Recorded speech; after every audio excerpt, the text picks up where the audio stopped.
Subscribe कीजिए आपके अपने इस YouTube चैनल को और दबा दीजिए बेल आइकन को लेटेस्ट एजुकेशन वीडियोस के लिए।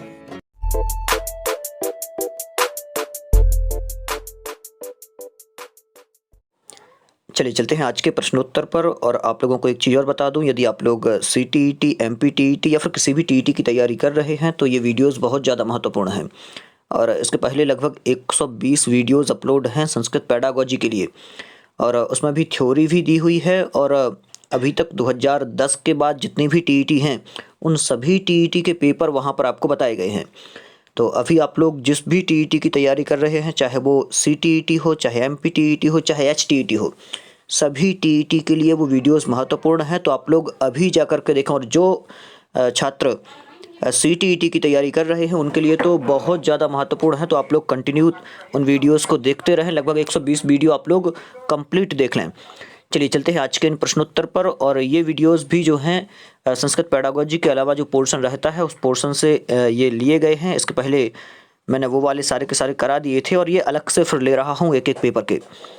चलिए चलते हैं पहले ही प्रश्न से। वृक्षेस्मिन् पद में संधि है, बताना है आपको वृक्षेस्मिन् पद में कौन सी संधि है। ऑप्शन दिया हुआ है पररूप संधि, दूसरा दिया है पूर्व रूप संधि, तीसरा दिया हुआ है प्रकृति भाव संधि, और चौथा दिया है जस्त्व संधि।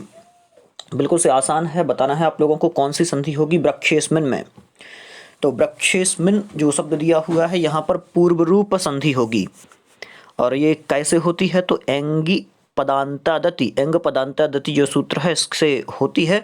और इसमें भी पदांत एकार या ओकार के बाद, ये कहें कि ए और ओ के बाद यदि क्या आए, आ आए, तो क्या हो जाता है, दोनों के स्थान पर क्रमशः ए और ओ हो जाता है। और जो आ रहता है ना उसके स्थान पर अवग्रह का ऐसा जो एस वाला चिन्ह है आपको दिख रहा है, ये एस वाला ये चिन्ह आ जाता है। तो इनके पहले लगता है ये चिन्ह। जैसे मैं आपको बता दूं करके कैसे होता है। वृक्षे प्लस अस्मिन्, इसका विच्छेद कैसा होगा। देखिए आप लोगों ने अभ्यास पहले से किया होगा तो आप लोगों से ये सब बनेगा। वृक्षे प्लस अस्मिन्, बहुत ज़्यादा अभ्यास की ज़रूरत है और सिलेक्शन उन्हीं के होते हैं जो निरंतर अभ्यास करते हैं। वृक्षे प्लस अस्मिन्, तो यहाँ पर जो ये आ है इसका अवग्रह हो जाएगा और क्या बनेगा, वृक्षेस्मिन्, वृक्षेस्मिन् हो जाएगा। ठीक इस प्रकार से तो वृक्षेस्मिन् बनेगा। और संधि कौन सी होगी, जो बी नंबर पर दी हुई है पूर्व रूप संधि, ये रहेगा इसका सही उत्तर। चलिए चलते हैं अगले प्रश्न पर। निष्ठा संज्ञक प्रत्यय कौन से हैं। निष्ठा संज्ञक प्रत्यय आपको बताना है कौन से हैं। बिल्कुल से कई बार ये प्रश्न पूछा जा चुका होगा निष्ठा संज्ञक प्रत्यय का। क्षत्रि सानच दिया हुआ है, ल्यप दिया हुआ है, तबतु दिया हुआ है, और तब्य और तब्यत प्रत्यय दिए हुए हैं। तो जब निष्ठा संज्ञक प्रत्ययों की बात आती है तो त और तबतु, ये सी नंबर वाला निष्ठा संज्ञक प्रत्यय होते हैं। और इनकी विशेषता क्या है, तो ये भूतकाल के कृत प्रत्यय हैं। कौन से हैं, भूतकाल के हैं, ये भूतकाल के कृत प्रत्यय हैं, त और तबतु। और इन्हें निष्ठा संज्ञक प्रत्यय कहते हैं। निष्ठा का शाब्दिक अर्थ भी आपको पता है, यौगिक अर्थ ये उसका कहें तो समाप्ति जो है, समाप्ति होता है उसका अर्थ। ठीक है, सी नंबर वाला रहेगा यहाँ पर सही। आगे चलते हैं अगले प्रश्न पर। सह प्रकृत्या चारु अस्ति, सह प्रकृत्या चारु अस्ति वाक्य किस सूत्र का उदाहरण है। प्रकृत्यादिभ्यः उपसंख्यानम, अपवर्गे तृतीया, इत्थंभूत लक्षणे साधकतमं करणम। बताना है प्रकृत्यादिभ्यः उपसंख्यानम, बिल्कुल जो पहले नंबर वाला दिया हुआ है सह प्रकृत्या चारु अस्ति, जो वाक्य ये दिया है तो इसका जो सूत्र होगा विधायक सूत्र, ये प्रकृत्यादिभ्यः उपसंख्यानम होगा। इसी सूत्र का उदाहरण है ये। मतलब प्रकृति आदि शब्दों के योग में, ये कहें प्रकृति से अपन को क्या लेना है, स्वभाव, कि स्वभाव से ये व्यक्ति ऐसा है, स्वभाव से दयालु है, स्वभाव से ऐसा है, तो वहाँ पर तृतीया होती है, ये कहेंगे अपन प्रकृत्यादिभ्यः उपसंख्यानम। जो ये सूत्र दिया हुआ है इस सूत्र से होगी। पहला वाला ही जो दिया हुआ है ये रहेगा इसका सही उत्तर। आगे चलते हैं अगले प्रश्न पर। दिया हुआ है संस्कृत में आदि कवि की उपाधि से विभूषित हैं। देखिए कुछ प्रश्न थे एक दो, तो मैंने इसको इसमें ऐड किया हुआ है क्योंकि ये प्रश्न भी कभी कभी एक दो डाल देता है। आदि कवि की उपाधि से विभूषित कौन है बताना है आप लोगों को। बिल्कुल से आसान है ये तो।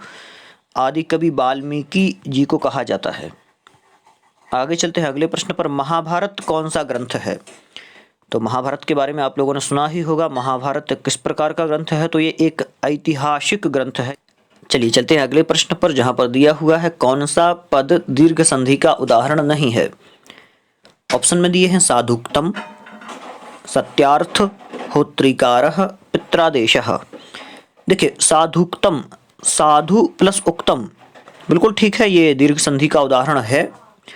आगे दिया है सत्यार्थः, तो सत्य प्लस अर्थः, या में भी आ है और वैसा भी आ है सामने, तो सत्यार्थ होता है, ये भी ठीक है। होत्री प्लस ऋकारः दिया है, होत्रिकारः, यहाँ भी ये भी ठीक है। होत्री प्लस ऋकारः, दोनों तरफ ऋकार दिया है। लेकिन जो पितृ प्लस आदेशः दिया है यहाँ पर नहीं होगा, क्योंकि आगे री है और बाद में आ है।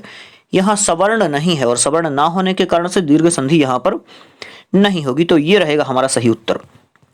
जो पित्रादेशः दिया हुआ है ये होगा इसका सही। चलिए चलते हैं अगले प्रश्न पर, जहां पर दिया हुआ है स्वश्री शब्द का सप्तमी एक वचन रूप क्या होगा। स्वश्री शब्द का सप्तमी विभक्ति के एक वचन का रूप बताना है हमें। स्वसरे होगा। दूसरा दिया है स्वसरी। तीसरे नंबर पर दिया है स्वशरेषु या फिर स्वशरौ। तो देखिए इसके चलते कैसे हैं। स्वसा, स्वसारौ, शशारः, स्वसारम, स्वसारौ, स्वश्री। फिर इसी प्रकार से और भी आगे अपन चला लेंगे। जो सप्तमी है वो देख लेते हैं। स्वसरी, श्वश्रोह और स्वशिशु। इस प्रकार से सप्तमी विभक्ति में चलते हैं। तो स्वश्री शब्द का जो सप्तमी विभक्ति का एक वचन रूप होगा वो जो बी नंबर पर दिया हुआ है स्वसरी, ये वाला, ये होगा इसका सही उत्तर। आगे चलते हैं। सुभाषित पद का अर्थ है। सुभाषित पद का अर्थ क्या है? मधुर वचन, कटुवचन, दुर्वचन या निर्वचन। तो सुभाषित पद का जो अर्थ होता है यह है पहले नंबर वाला, मधुर वचन। सुभाषित, शु मतलब अच्छी तरह से, भाषित मतलब होता है कहा गया। तो आगे यरोनुनासिके नुनासिको व सूत्र का उदाहरण है। यरोनुनासिके नुनासिको व सूत्र का उदाहरण है क्या होगा? ऑप्शन में महान लाभः दिया है, दूसरा विद्वान लिखति दिया है, तीसरा एतन मुरारी दिया है और चौथा उल्लासः दिया है। तो देखिए जो यरोनुनासिके नुनासिको व सूत्र है इसका उदाहरण होगा एतन मुरारी। यदि यर प्रत्याहार के बाद कोई अनुनासिक वर्ण आवे तो यर के स्थान पर उसी वर्णमाला का अनुनासिक वर्ण विकल्प से होता है। तो एतद प्लस मुरारी, इसका विच्छेद क्या होगा करके बता देता हूँ।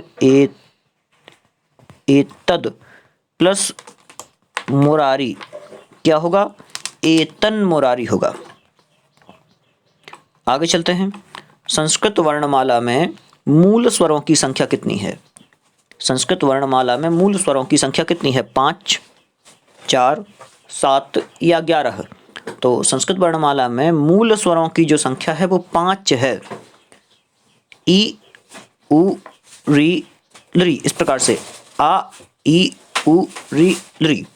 तो ये वर्ण आपको याद रखना है, मैं लिख के बता देता हूँ। आ, ई, उ, री और लरी। तो ये 5 वर्ण होते हैं। जो यहाँ पर 5 ऑप्शन दिया हुआ है ये रहेगा सही। और इस प्रश्न को आप लोग बार बार पढ़ें। जो ये प्रश्न दिया है ये अलग अलग प्रकार से हर परीक्षाओं में पूछा जा सकता है कि कैसे कैसे स्वर होते हैं, ह्रस्व स्वर, दीर्घ स्वर, इस प्रकार से और भी। तो प्रश्न को पढ़ना है और फिर ऑप्शन देख करके उत्तर देना है। चलिए आगे दिया हुआ है पा धातु में तुमुन प्रत्यय जोड़ने पर क्या रूप बनेगा। पा धातु में तुमुन प्रत्यय जोड़ने पर क्या रूप बनेगा? पिबितुम बनेगा, दूसरा दिया है पिबतुम बनेगा, पातुम बनेगा या फिर ध्यान से पाइतुम बनेगा। क्या बनेगा बताना है। तो देखिए पा धातु है, पहले धातु देख लेना है, पा धातु है और उसके बाद में प्रत्यय कौन सा लगा? तुमुन प्रत्यय लगा। तो पा धातु और तुमुन प्रत्यय से पातुम बनेगा।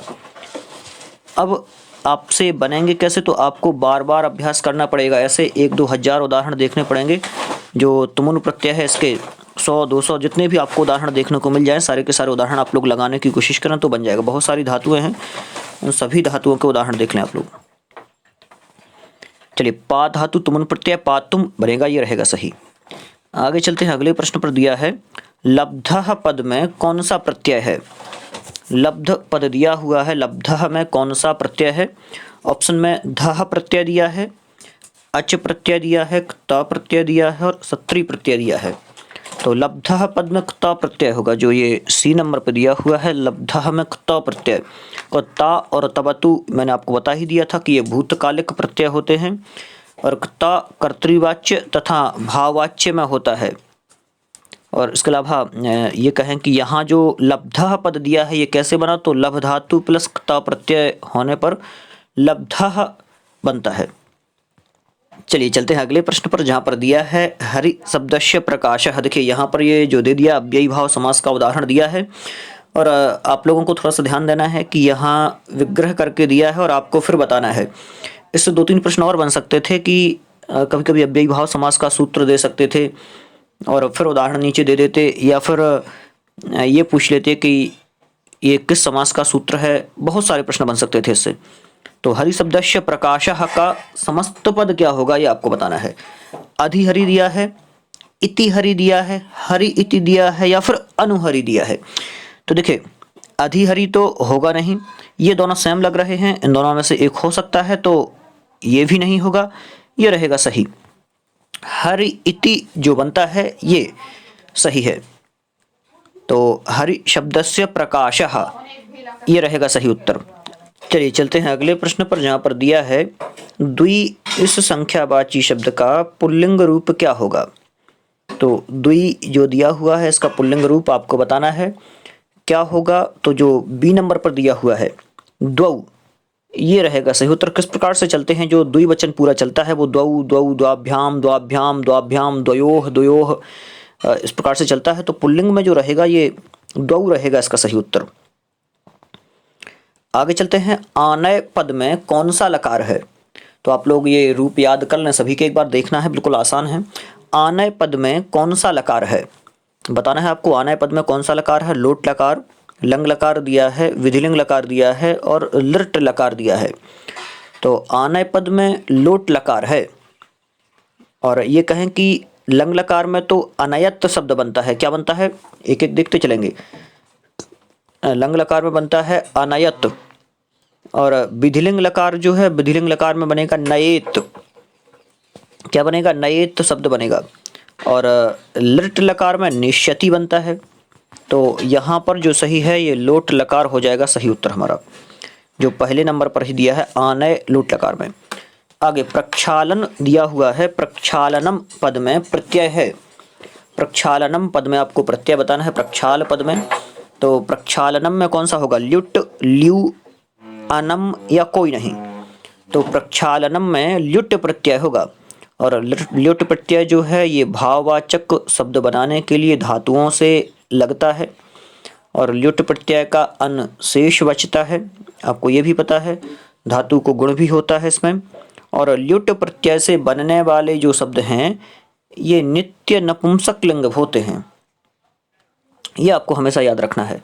क्या होते हैं, ल्युट प्रत्यय से बनने वाले शब्द नित्य नपुंसक लिंग शब्द होते हैं। तो ल्युट रहेगा यहाँ पर सही, प्रक्षालनम शब्द बनेगा। आगे चलते हैं, शुष्क पत्रम। शुष्क पत्रम दिया हुआ है, तो इसमें समास बताना है आपको कौन सा होगा। तत्पुरुषः, तत्पुरुष समास, द्वंद्व कर्मधारय या फिर बहुब्रीहि, बहुब्रीहि होगा। तो शुष्क पत्रम जो है इसमें होगा कौन सा, कर्मधारय समास। मतलब कि शुष्क, ये कहें शुष्क पत्र का अपन यही समझेंगे अर्थ कि नीरस पत्र, मतलब कि नीरसता जो है ये पत्ते का विशेषण है। नीरसता पत्ते का विशेषण है।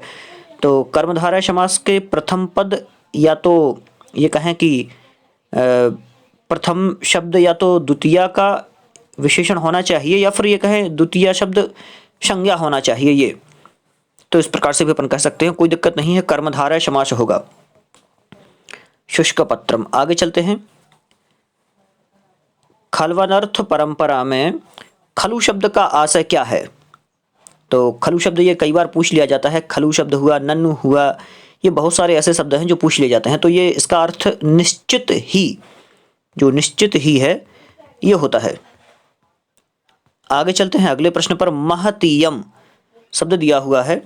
महतीयम पद का पदच्छेद क्या होगा? महत प्लस यम होगा क्या, या फिर महती प्लस यम, या महती प्लस यम, या महती प्लस यम, क्या होगा? तो महतीयम का पदच्छेद होगा महती प्लस यम। क्या होगा? महती प्लस यम। और ये भी कैसे होगा? अकह सवर्णे दीर्घः जो सूत्र है, दीर्घ संधि होगी यहाँ पर। कौन सी? ये भी आपको याद रखना है, दीर्घ संधि होगी। और अकह सवर्णे दीर्घ सूत्र से आपको पता ही है होता क्या है। आगे चलते हैं। जनिकर्तुः प्रकृति, मैंने आपसे पहले भी कहा था कि आप लोगों को कारक प्रकरण के सूत्र याद कर लेने हैं। पूरा कारक प्रकरण आपको याद करना है। यदि आप अच्छे से तैयारी कर रहे हैं तो आपको याद करने ही पड़ेंगे कारक प्रकरण के पूरे सूत्र। समास प्रकरण के भी बहुत सारे करने पड़ेंगे, जिससे डायरेक्ट आपको पता चले कि ये सूत्र पूछा है तो ये रहेगा यहाँ। जनिकर्तुः प्रकृति सूत्र का उदाहरण है। क्या होगा जनिकर्तुः प्रकृति सूत्र का उदाहरण? ब्राह्मणः प्रकृति सुंदरः अस्ति। दूसरा दिया है हिमवतो गंगा प्रवहति। ब्रह्मणः प्रजा प्रजायन्ते। तीसरा नगरात् प्राक् ग्रामः अस्ति। तो जनिकर्तुः प्रकृति ही क्या होगा उदाहरण? जो ब्राह्मणः प्रजा प्रजायन्ते तीसरे नंबर पर दिया हुआ है, ये रहेगा इसका सही उत्तर। ये कह सकते हैं कि जन धातु के कर्ता का जो आदि कारण है वो अपादान होता है। तो इसलिए जैसे कि कामात् क्रोधो विजायते, मतलब काम से क्रोध उत्पन्न होता है। तो ब्राह्मण, इसी प्रकार से ब्राह्मणः प्रजा प्रजायन्ते ये होगा। तो मतलब कि अर्थ क्या होगा? ब्रह्मा जी से सारी प्रजा उत्पन्न होती है, ये होगा इसका अर्थ। तो सी नंबर वाला जो दिया हुआ है ये होगा इसका सही उत्तर। आगे चलते हैं अगले प्रश्न पर। गुणधानाः पद में समास होगा। जो गुणधानाः पद दिया हुआ है इसमें समास क्या होगा? तृतीया तत्पुरुष, चतुर्थी तत्पुरुष, सप्तमी तत्पुरुष, या फिर द्वितीय तत्पुरुष समास होगा। कौन सा समास होगा ये आपको बताना है। गुणधाना, तो गुणधाना पद में तृतीया तत्पुरुष समास है। कौन सा? तृतीया तत्पुरुष समास है। जब समास का प्रथम, ये कहे प्रथम शब्द तृतीया विभक्ति में हो तब उसे तृतीया तत्पुरुष समास कहते हैं। बिल्कुल से आसान है ये तो। गुणेन धाना ये कहें, या फिर हरिणा त्राता हरित्राता, बहुत सारे उदाहरण हैं जो गुणधाना पद ये दिया हुआ है इससे रिलेटेड। तो अपन को यहाँ पता करना था समास कौन सा है, तो तृतीया तत्पुरुष समास है। यहाँ सीधी बात ये कहें तृतीया तत्पुरुष समास होगा। आगे चलते हैं। टवर्ग का उच्चारण स्थान क्या है? बिल्कुल से आसान है, बताना है आप लोगों को। टवर्ग का उच्चारण स्थान कंठ होगा, तालु होगा, मूर्धा या फिर ओष्ठ। टवर्ग का उच्चारण स्थान है वो होगा क्या? ऋतु रसाणाम मूर्धा, अर्थात टवर्ग का उच्चारण स्थान रि रा टा ठा डा ढा णा शा, तो ये सारे के सारे वर्ण मूर्धा से उच्चारित होते हैं। तो ऋतु रसाणाम मूर्धा ये होगा सही। और आपको पता ही है इचु यशानाम तालु होगा और अकुह विसर्जनीयानाम कंठः होगा। इस प्रकार से उपपदमानीयानाम ओष्ठौ। तो यहाँ जो ऑप्शन दिए हुए हैं इन सभी ऑप्शंस में सी होगा हमारा सही उत्तर। आज के लिए इतना ही रहने देते हैं, क्योंकि एक पेपर में जो क्वेश्चन थे पेडागोजी के वो अपन पहले ही कर चुके हैं, और जो सामान्य प्रश्न थे ये यहाँ पर हमने कवर कर लिए। और आप लोगों से एक और निवेदन है कि आप लोग सारे के सारे जो 120 तक वीडियो पेडागोजी के अपलोड हैं, और यदि आप CTET या MPTET या फिर HTET की तैयारी कर रहे हैं, इन तीनों परीक्षाओं के लिए बहुत ज़्यादा महत्वपूर्ण है, और CTET के लिए तो बहुत ज़्यादा महत्वपूर्ण है। आप लोग पूरे के पूरे वीडियोस देखें जिससे आपका अभ्यास बहुत अच्छा हो जाए। बहुत बहुत धन्यवाद।